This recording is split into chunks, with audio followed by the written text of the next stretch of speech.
নমস্কার, আজকে একটা নতুন রেসিপি নিয়ে চলে এসেছি। এটা কি বলো তো? এঁচোড়।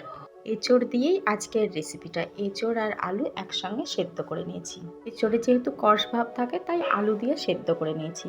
তারপরে পেঁয়াজ কুচি, আদা বাটা, লবণ, হলুদ, লঙ্কার গুঁড়ো আর বেসন দিয়ে মাখিয়ে নিয়েছি।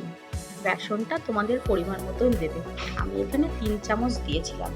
তারপরে হাতের তালুতে সর্ষের তেল লাগিয়ে নিয়ে এক একটা বল শেপে তৈরি করে নিলাম। তারপরে সাদা তেলে ভেজে নিয়েছি। যখন ভাজবে গ্যাসটা মিডিয়ামে রাখলেই হবে। তারপরে আলুটা ভেজে নিলাম। এখানে আমি সেদ্ধ আলু নিয়েছি।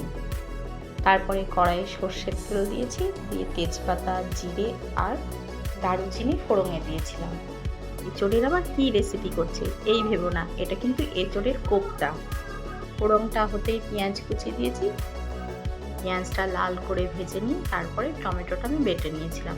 তোমরা চাইলে কেটেও দিতে পারো। তারপরে টমেটোর কাঁচা গন্ধটা যেতে আমি রসুন বাটাটা দিয়ে আর একটু কষিয়ে নিয়ে এখানে হলুদ গুঁড়ো, জিরে বাটা, আদা বাটা, পরিমাণ মতন লঙ্কার গুঁড়ো আর একটু জল দিয়ে মশলাটা ভালো করে কষিয়ে নেব।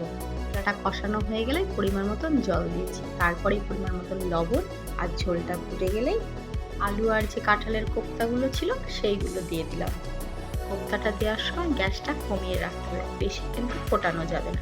তারপরে সামান্য একটু চিনি দিলাম। তারপরে দারুচিনি বাটা দিয়ে নামিয়ে নিয়েছি। ভালো লাগলে ফলো করে রেখো আর শেয়ার করে রেখো। Thank you.